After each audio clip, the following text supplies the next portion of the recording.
Ahmedabad police commissioner S K. સાયકિયાએ બહાર પાડેલા પરિપત્ર મુજબ એલિસ બ્રિજ પરથી ભારે વાહનોના પરિવહનને 4 માસ માટે બંધ કરવામાં આવ્યો છે। આ પ્રતિબંધથી હવે માત્ર દ્વિચક્રી વાહનો જ આ બ્રિજ પરથી પસાર થઈ શકશે।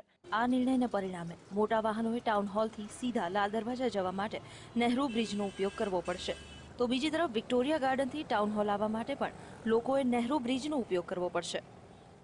મુશ્કેલીમાં તો સૌથી પહેલી વાત એ આવે કે આટલો બધો ટ્રાફિક હોવા છતાંય ડાયવર્ઝન એટલો નાનો આપવામાં આવ્યો છે કે એક સિગ્નલ ક્લિયર કરીએ, તમે રેડ સિગ્નલ આવે અહીંયા ને ગ્રીન સિગ્નલ થાય, 25 સેકન્ડ કે 30 સેકન્ડ રહેતું હોય છે, એમાં આગળની લાઈન ક્લિયર થાય, બાકીના બધા એમને એમ રહે। આટલા ઉનાળાની અંદર આટલી ધૂળ માટી ઉડતી હોય, ઓફિસે જવાનો પિકઅપ ટાઈમ હોય, એ વખતે નીકળતા ખાલી એક 4 રસ્તા ક્રોસ કરતાં 10 થી 15 મિનિટ લાગી જાય છે। બહુ સાંકડો રસ્તો બહુ તકલીફ પડે છે, બહુ સાંકડો રસ્તો બહુ તકલીફ પડે છે, મને ટ્રાફિકની બહુ જામ થઈ જાય છે, 10-15 મિનિટ અમારે ઊભું રહેવું પડે છે। અમદાવાદના વિકાસની સાથે સાથે લોકોની પરેશાનીઓમાં પણ વધારો થઈ રહ્યો છે।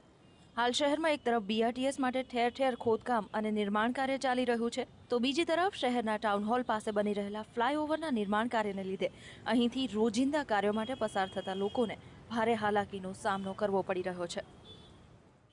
10 વાગ્યા પછી જે પીક અવર્સ હોય એની અંદર ટ્રાફિક બહુ વધારે છે, અહીંયા અને અહીંયા આગળ પણ, જ્યાંથી પેલો ટર્ન છે ત્યાં પણ બહુ વધારે રૂટ, રસ્તો નાનો છે, એસટી બસો બધું ત્યાંથી જાય છે, ત્યાં ટ્રાફિક બહુ વધારે હોય છે।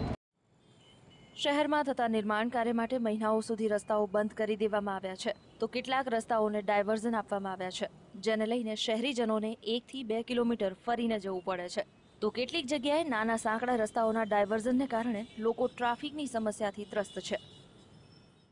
બ્રિજનું કામ ચાલુ હોવાથી ટ્રાફિકની સમસ્યા રહે છે, જેનાથી અમે ટ્રાફિક પોલીસના કર્મચારી તેમજ હોમગાર્ડ જવાન તેમજ અમારા ઉપલા અધિકારી મળી અને ટ્રાફિકની સમસ્યા હલ કરીએ છીએ। અમારાથી જેટલું થાય છે એટલું ટ્રાફિક અમે વહેલું કાઢીએ છીએ અને આ બ્રિજનું કામ વહેલું પૂરું થાય એ અમારી એવી ઉમ્મીદ છે કે જેનાથી આ પબ્લિકને તકલીફ પડે છે એ તકલીફ ના પડે અને પબ્લિકને અમે સાથ સરકાર આપીએ છીએ। એક તરફ અમદાવાદ શહેરમાં ઠેર ઠેર ખોદકામ અને નિર્માણ કાર્યોને પરિણામે લોકોની પરેશાનીમાં વધારો થયો છે, ત્યારે ચોમાસામાં આ કામ પૂર્ણ નહીં થાય તો લોકોને વધુ પરેશાનીનો સામનો કરવાનો વારો આવશે તે ચોક્કસ છે। કેમેરામેન પ્રવીણ વાઘેલા સાથે ધીમન જિંદર, વીટીવી, અમદાવાદ।